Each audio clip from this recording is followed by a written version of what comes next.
Welcome to Holy Grit Leadership That Lasts, the podcast for leaders who are done with fluff and hungry for depth. Hey, listen, if you're looking for more than just quick wins and shallow strategies in leadership, you're in the right place. We're talking bold, ethical, and effective leadership fueled by timeless truth from scriptures and built to withstand the pressure of the real world. Okay, now listen. Whether you're leading a church, running a business, managing a team, or just trying to hold your life together on Monday morning, Holy Grit Leadership is here to help you lead with courage, clarity, and conviction. Listen, this isn't your grandma's Bible study. Unless she was a total boss, let's dig in, let's lead well, let's build some leadership that lasts. Welcome back, everybody, to episode 5. You are listening to Holy Grit Leadership That Lasts. I'm your host, Gene. This is Matt, and we are ready to deliver the podcast of all podcasts today. Blessed are the boundary setters. Yeah. That's right. Yeah. That's right. So when we're thinking boundaries, I already have some for Matt. Like, hey, Matt, don't get too close to me. You smell. Hey, Matt, don't get close to me. You're too good looking, and I don't want to be the ugly one here. Well, I'm going to say right now to start this off today, because we have Harry Truman back behind you again. Okay, I have my Harry Truman quote of the day for this one. And Harry Truman said this. He says, never kick a fresh turd on a hot day. So a hot day is your boundary. Yeah, absolutely. Hey, listen, when we kick those fresh turds, we make sure that they're cold and permafrost. Yeah, absolutely. And they're a couple years. Yeah, okay, absolutely. Yeah, okay. Well, that's such a country rancher thing to say. Thank you. I'm really excited. So, hey, understand you're listening to Blessed Are the Boundary Setters. Guys, boundaries are not walls, they're wisdom. Mm-hmm. So in this episode, we're going to dive into some of the most overlooked traits of effective leadership, the ability to set, communicate, and protect these healthy boundaries. And we've got 10 amazing points today. 10 amazing points. So too often, guys, we as leaders sacrifice with success, but burnout is not a badge of honor. So understand that when we are talking about burnout, sometimes that overused word burnout, it's primarily because we just haven't set great boundaries with ourselves and with others, right? Right. And so we're going to get right in to the very first point. Yeah, what's the first one? Here it is. Are you ready? All right. Saying yes to everything is not leadership. It's people-pleasing in disguise. What do you think about that? Oh, I agree. It's sometimes in our nature, and some people are more prone to people-pleasing. I have worked for a boss in the past that was kind of a people pleaser, and it drives the rest of us nuts because it's not always the best solution. It's not the best answer, but in order to keep someone happy, we compromise, and it's not okay. Yeah, and as a recovering people pleaser, such as myself, one of my favorite parts of my job is I get to say yes. Mm-hmm. It's my favorite thing to do when someone comes with a great idea that's better than what we are currently doing. I get to say yes. So the way that I have to set boundaries, though, is this better than what we currently have? Mm-hmm. And run it through a filter of decision making. Yeah, and that's how you're able to say yes. Mm-hmm. So how do you set boundaries with your staff? All right.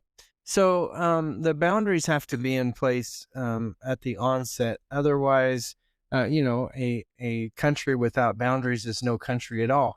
So who is your organization? And those boundaries protect that organization. They also protect the individuals within the organization. Right. And so as leaders, we also have personal boundaries. And those things are things that we must protect. And so the way that we handle that with our team, there's a couple of different ways. First of all, we always have permission to be honest with each other. Okay, that's a good first boundary to set. Yeah, permission, but never to be unkind. Okay, I like that. That's a boundary. Like you can be direct, you can be You can correct. You can even be stern. There's times as leaders we have to be stern because the buck stops here. Yep. And but never to be unkind or demeaning. those And things. and I love that because understanding that these boundaries, as the first point, it's not people, it's not saying yes to everything. One of the things that we have is a positive word of mouth boundary for our district, our school district, that says we give you every platform to come in and disagree with us. Mm-hmm. You're not allowed to disagree with us behind closed doors with other That's people. a great boundary. And so if we see someone having a meeting behind the meeting, I'll just walk right in and say, what are we talking about? And then say, hey, remember, we have a positive word of mouth and boundary here to where if you are disagreeing with something, you need to do it directly with the person in question, not behind a closed door with people that are not involved. That's right.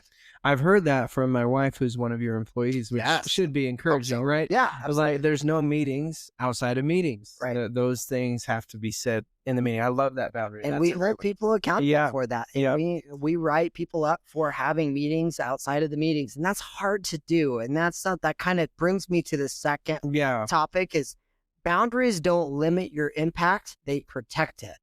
And so the best leaders set boundaries so they can sustain high performance and avoid that overused term burnout. Oh man. So the idea of burnout just chaps me because it's a loss of purpose. It's a loss of direction. That's what burnout leads to, is a loss of passion. And so boundaries don't limit that. They protect it. So when I'm saying, hey, listen, you don't get to gossip in our organization, I'm protecting that overused burnout, word. I'm protecting you, even though sometimes I might have to call you out on it and you might have to call me out on it. Setting those boundaries don't limit the impact, they protect it.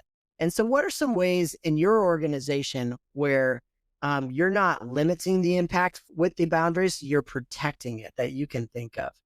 Yeah. So when you think of protecting your purpose, your vision, it's not just you're protecting the boundaries. They help you with that in the sense that you're not being overrun in areas that can be hurtful and can set you back. What we say is a setback is a setup. And so we're all going to have setbacks. We're going to have areas that we fail in. We're going to have areas where things don't work like a well-oiled machine. Yes. So we oil it, right? And so the boundary is that we don't give up on each other there. And so that protects our impact when we're not fighting among the leadership of the church.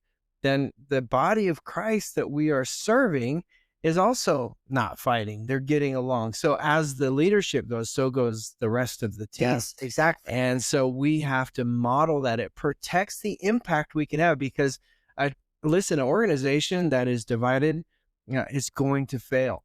Yes. It's going to devour itself. And I want everyone to think about just right now about your own area, whether you're a dad or a mom, or whether you're a leader of a business or you're a pastor, or you're in, school leadership, whatever it may be.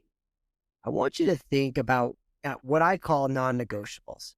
What are things where people don't get to cross that line? And, do you have any? And can you think of any? Because for me, there's some non-negotiables in our organization. So some of them are, we don't have the kids these days conversations. As fun as they are to have and make fun of the next generation of why kids might be so screwed up, they're not productive in the school environment. So we have banned and outlawed kids these days. And you're going to love this one. The apple doesn't fall far from the tree conversation, which means we're also blaming the parents for the kids' behavior. We have eliminated those two conversations in the school setting because they are never followed with growth conversations. So if I say, oh, geez, Caden, can you believe that? Well, have you seen his dad? The apple doesn't fall far from the tree. There's not typically good solution-seeking conversations after that conversation. Yeah. So we've outlawed it. You don't get to have those in our school district. We set those boundaries. And so that's how we protect our impact, because our impact is kids. But if we don't set boundaries on how we think about kids and how we talk about kids and how we listen to kids, then our impact isn't kids anymore. It's ourselves. Yeah. For us, I think our biggest boundary would be surrounding gossip, because gossip is, the old saying that loose lips sink ships, and it's true. I like Right? that. Yeah, yeah. Um, there's some major problems that happen of gossip. You've never been on the receiving end of gossip. If you have been, you know how devastating that can be. Yes. And so we that's why we don't have the theys and the thems. Like, if someone has an issue, they need to come. Or if it's someone who may be scared to come, that's okay. Yeah. But at least you give your name to the person that is going to be coming to us for some sort of solution. Because gossip is so devastating and so dangerous, and it spreads like wildfire. And you know how it is. You've done that exercise where you start a group of people with one sentence, and by the time it gets around to the 20th person, it's a completely different, exaggerated story. And so we have to guard against gossip, and it's something that I'm not afraid to call people out on. And I think that's the important aspect of a leader is when, which is the next point, actually. So the third point is, if you don't set the boundary, you'll end up resenting the people who cross it. So unspoken expectations are the breeding ground for frustration and dysfunction. How often have we heard, well, of course we know we're not supposed to gossip, but we have never actually talked about it. How often have you heard, Matt, oh, of course I know that I'm supposed to be on time, but we've never actually talked about a professionalism and what it means to be on time and why it's important to be on time. How often have we had these conversations that we think are, well, that's just common sense. Yeah. But we didn't put the boundary out there to really make it solidified. Yeah. Those things are they're organization killers. And so I think when we cross those boundaries, we do end up hurting each other. One of the things that I do is a lot of is pre-marriage counseling. When we cross those boundary lines, we're not protecting each other. We're not protecting the organization. And I'm going to get kind of preachy here, because in pre-marriage, let's go, brother, preach. Let's go. This is like a new concept for so many young couples today, is not living together. And when I tell them, listen, I can't marry you because you're cohabitating, they kind of look at me cross-eyed like, what does that mean? And so I'm always gracious, and I give them solutions for this in the pre-marriage counseling. And the biggest thing is the problem of resentment. Here's what happens when we cross boundaries that God has set in place. There are natural consequences that follow. And so the man's job in a relationship that God created, an institution between a man and a woman, if the man does not protect the woman's heart by not crossing that boundary of sexual immorality, then he takes advantage of her. And eventually when they get married, she gets resentful towards the husband, because early on in their relationship, he didn't protect her heart. Right. And so we don't even know the damage we're doing when we cross those boundaries. It's so, so important that we protect the boundaries that we have set in place. And God has those. It's called His Word, right? Yes. When we cross those boundaries, it's sin in that aspect, but it also translates into our leadership aspect. When we cross boundaries that are set in place and they're good moral compasses for our team, then it is dangerous, it's damaging, and it can sink the ship. Well, and that goes to a really good point. For all of you guys and gals out there, you should have a boundary of your office and who gets to come into your office with what boundaries. What are they? Right. So like for me, if you are a female in our district, if you're under the age of 50, pretty much, you don't get to have a closed door meeting with me alone. And that's out of respect, not out of, I think that there's going to be something nefarious that happens. But I like to say it this way. Hey, out of respect for your husband, I'm going to leave the door open if that's okay. Yeah. If it's something that is sensitive where we need to close the door, I'll say out of respect for your family, for your husband, could my secretary come back and sit in on this? She'll know everything's confidential. And so, and a lot of the times, and that's actually something I picked up from my wife's professor. So in my first year of marriage, my wife went to Oklahoma State to get her master's degree. And she had a professor, just not much older than her, probably 10, maybe 5 years older. And my wife is a good looking college grad, right? Yeah. And he said, and I'll never forget this. And she came and was like, it was really weird. He'll never close the door with me. He said, out of respect for your husband, I'm going to never close this door. What a great guy. And his name was Dr. Allday. Dr. Allday, shout out to you wherever you're professoring now these days. And I took that ever since then because that made me feel just more comfortable in my own relationship with my wife. Is that there's a guy that she was working with 8 to 10 hours out of the day.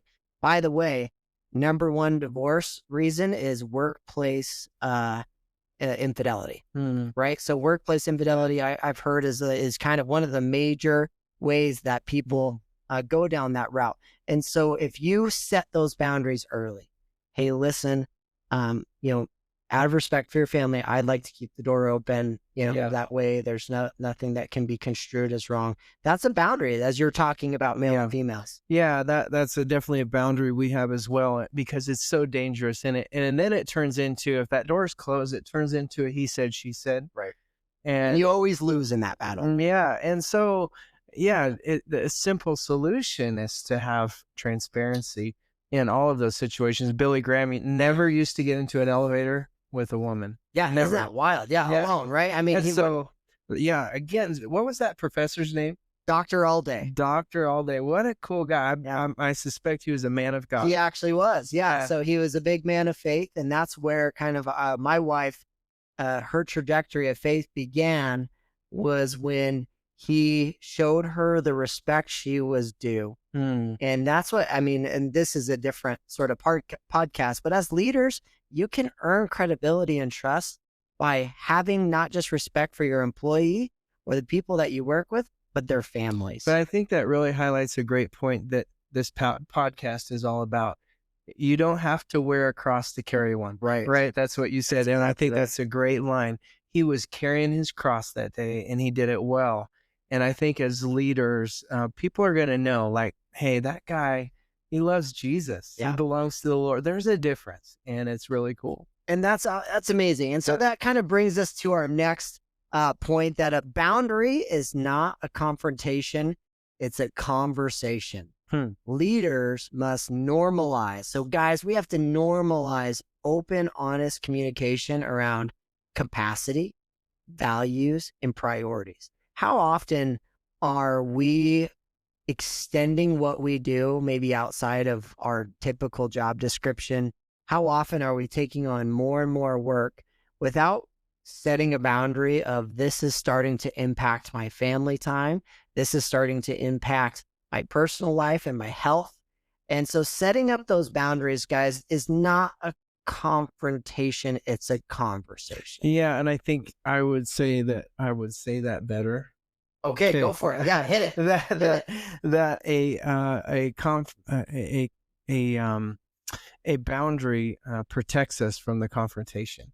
Yes. Like the confrontations often happen as a result of not having boundaries, and then there's questions about, well, what is my, where can I go? How far can I go?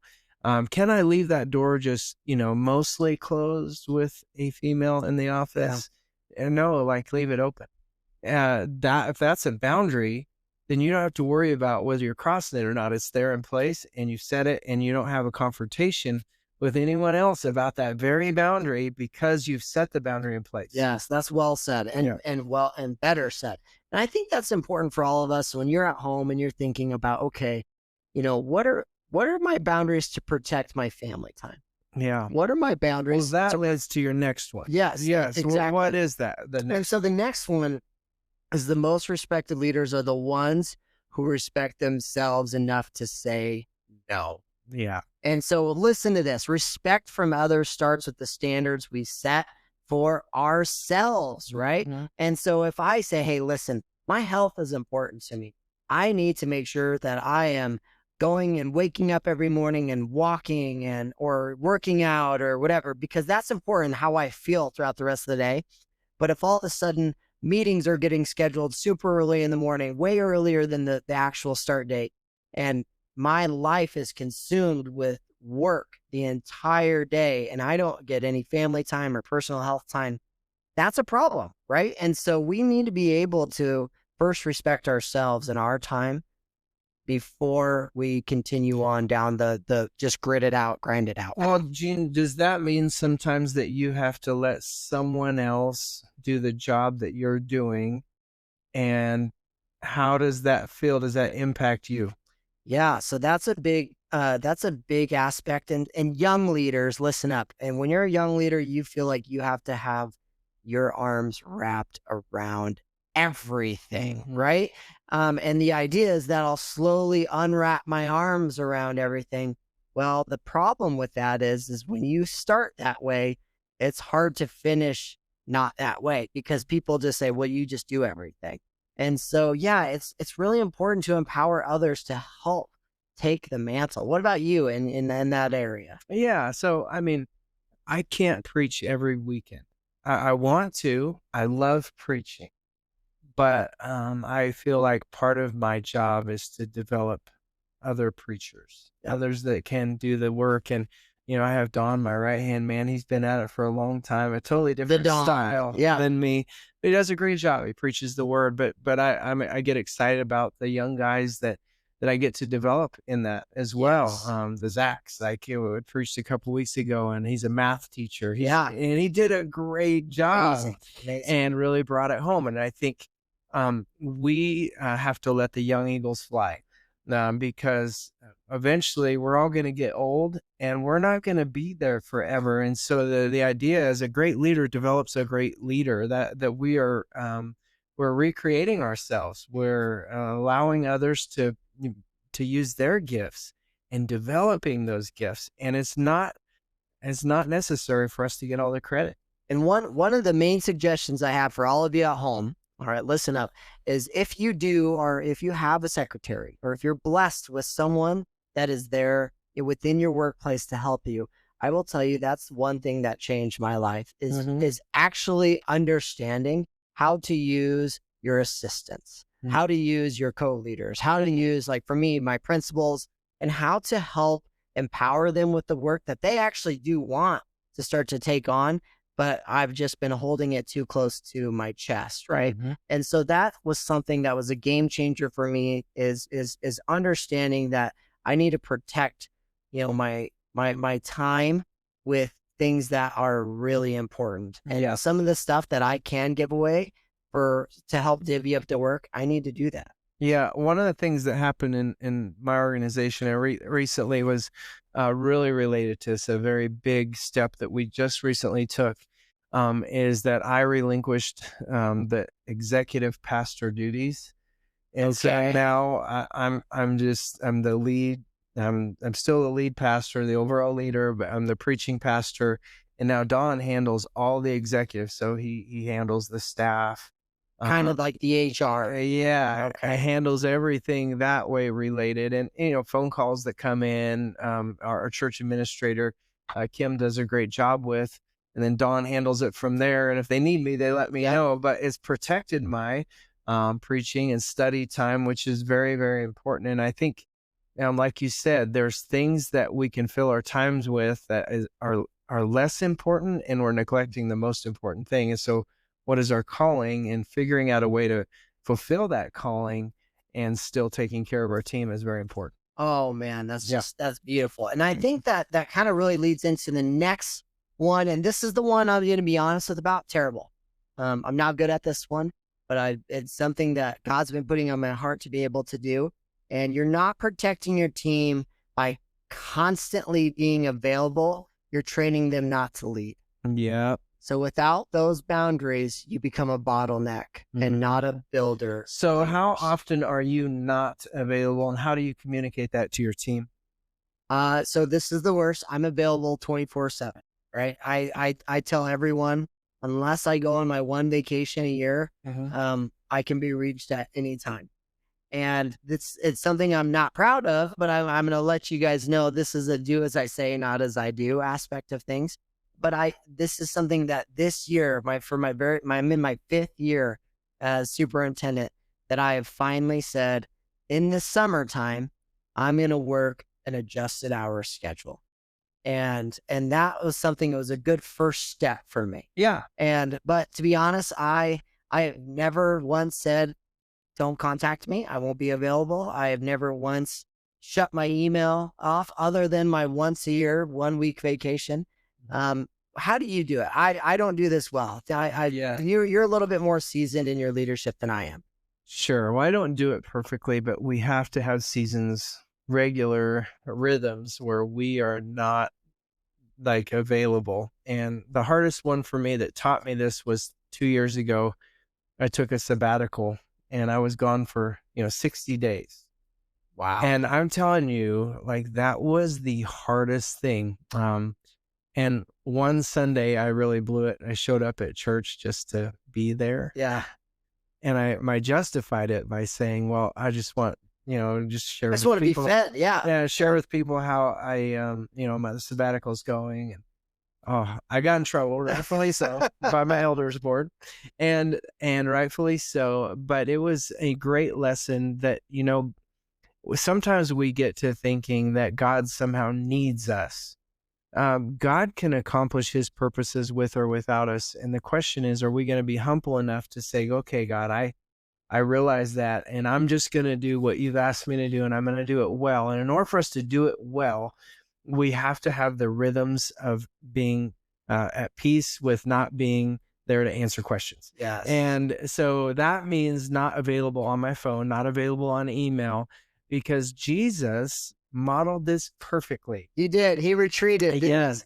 It says he often withdrew to lonely places and prayed. And so we need those rhythms in our lives. And a lonely place means a lonely place. There's no one around except you and God. Yeah. And so that helps us to recharge, refuel our tanks. And for us, it's such a information now society. Imagine if you were a superintendent 20 years ago, this would not be an issue in the way that it is now. Right. Because your phone is with you 24/7. 20 years ago, it was maybe in your car. Yeah. Bag phone. Yeah. That's right. That's right. Maybe a little further back than that. But the principle is true. We are in an information crazed society where we have to have information now. You get an answer from Gene now. No, you don't need it now.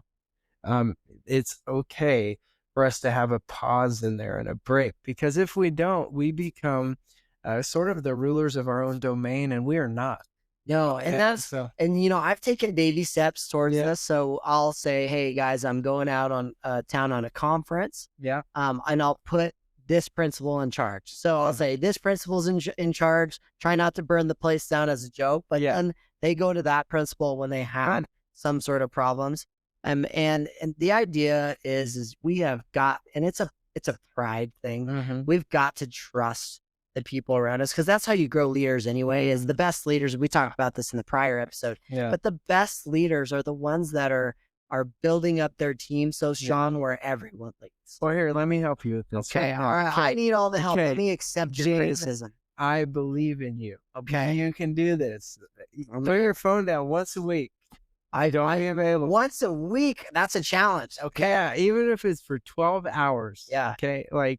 Just to say, okay, this is a Sabbath. This is away from my stuff, away from my work. I'm dedicating this day to the Lord. So you can do this, and I'll have a talk with Caroline. Okay. Sure. It happens. I'm going to take on some sort of challenge of honoring the Sabbath. It's in the commandments. So I think I need to heed warning here. But I think that's important and then I'm sure you do a good job of explaining that. Hey guys, listen, I'm choosing to not be available, not because I don't want to help, right, but because this is actually part of my job in helping.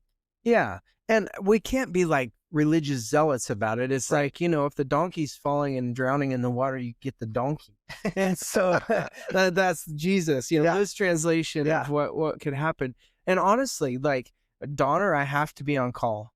One of us has to be. So making sure that that's in place, you're not just like, oh, whatever happens, don't worry about it. No, we have to have things in place, because, the emergency room is going to have to call either Dawn or I. Right. And we have to be available for that. Well, I love that. Thank you for the challenge. And that's going to I believe in. And I receive your belief. Yeah. What's the next one? So the next one is Ooh, it's the word that I'm not a big fan of, but just burnout is not a workload problem. It's a boundary problem. And I would agree with this is you can't hustle your way out of poor self-management. So if you're consistently at home and you're like, gosh, I constantly hear this, I'm swamped or I am buried or, and I don't think the great leaders feel consistently that way. There's times and waves and seasons where you're buried, and I get that. Things that you can't predict that is going to happens. But the best leaders I know have boundaries set around what's priority and what can be dealt with later, like you talked about. Yeah. And when we understand that we can set boundaries around those floods, we can set up a wall that helps divert the water away from us. And that's a lot of it is our people. Yeah. Right. Is, hey, I'm going to put you in charge of this. Like when you made your, the Don, the executive pastor, you just diverted a lot of water away. You're not disclaiming responsibility. It's not like you're saying you're not going to help, but you just diverted the water away from you. Yeah. And that is a big thing that I think that all of us at home need to start to think about and self-reflect, or what are some things that I actually can divert those floods of waters away to make sure that I am not. Well, the workload is always going to be there. Yep, they're wrong. It's going to be there. And we could work ourselves to death and never accomplish what we want if we're just focused on, the work and ourselves. Like, no, let's do it well. And that sets everything up for, I believe it's number 7 here. Point number 7, boundaries clarify roles, reduce drama, and increase trust. People thrive when they know what's expected and they know what's not okay. Yes. So it's a form of communication. Again, and we talked about it's not confrontation, it's communication, it's conversation.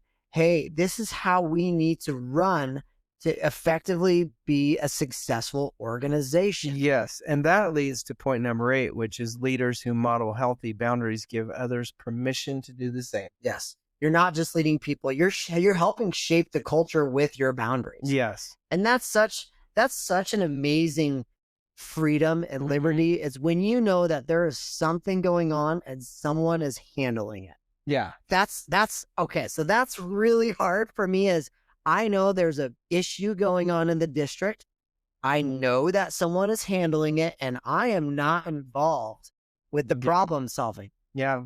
But it's what you've been working towards. That's the goal, right? That's how you're able to continue to create leadership that lasts. Yeah, that's a great point. And that this kind of leadership is leadership that's really contagious, because it's a leadership that is building others up. It's helping them to be everything that God has called them to be. And this idea of it gives them permission to do the same. When they see you lead well and they see the results of that, guess what they're going to want to do? They're going to be like, yes, this is what I need to do. It's actually what he's encouraging me to do. Yeah, it empowers them to take the bull by the horns, if you will, and to ride that sucker, tie him up in 8 seconds. I don't know how that works. Yeah. No, you don't tie the bull in 8 seconds. But here's a really great Harry Truman quote that goes along with this today. That was awesome. It's amazing what you can accomplish if you do not care who gets the credit. Yes, it's an ego thing for leaders. Is, hey, my whomever took care of this, and I fully trust that they did such a great job. Yep. And that kind of brings us back to the last point. We're going to bring this home here. Yeah. Every yes is a no to something else. Great leaders know the difference. So wise leadership is about me being more selective in your focus than trying to do it all, right? And you have certain talents that you have that you need to spend more time and focus on in your greatest areas. But you also have maybe some areas that maybe aren't your talent. So for example, I, as a superintendent, I oversee facilities. I am not amazing in construction. I don't know the difference between with this nail and that nail. So I have a director of maintenance and grounds that I rely on heavily to tell me what needs fixed and how it needs fixed, but I have to be able to give my focus where I'm more productive, right? And I'm not productive in the facility world. Yeah. And so that's something where I have to trust that the people that we hire that are put in place of that position know what they're doing. Sure. So as we continue into the end of the episode, there's some points that I want to make sure to make as we wrap up and with boundaries. Okay. Number one, boundaries are a good thing. Yeah. They're not a bad thing. So when someone says I need to set some boundaries, that's a conversation, not confrontation. That's one of the major points that I think that we need to make sure we bring home today. Number two, boundaries don't limit your impact, they protect it. And we talked about ways, and specifically, obviously with gender stuff, you know, if you're a man in a female world, or, you know, you're crossing those things, I think it's important at home, when you're sitting at home, to make sure you understand there always is going to be a gender boundary. Okay. And that's a respect thing, not a disrespect thing. Right. I respect that you have a wife. I respect that you have a family. I don't want anyone to get it mixed up that this is the direction that this could potentially go. Right. And so those are a couple of the main points, but just understand that boundaries are a part of every great organization. It is a boundary at Chick-fil-A that they say, it is my pleasure. You have to do that. It's also a boundary that they're not open on Sundays. Yeah. So in one of the books about Chick-fil-A, there was one Chick-fil-A that opened on Sunday. The owner got word of it, drove all the way down there and shut them down during that day. And he drove 10 hours or something of that nature and shut them down that day. That's a boundary that won't be crossed at Chick-fil-A. You will not open on Sundays. Sundays is for the Sabbath. Yeah. And so, you know, every organization has their own boundaries. I want you to think about yours at home. Think about, what are your non-negotiables in your family, in your organization, you as a leader, and make sure you ask the question, have I clearly communicated those boundaries? That's right. So that's all we have for you today. Holy Grit Leadership that lasts. And we hope all of you have a blessed day.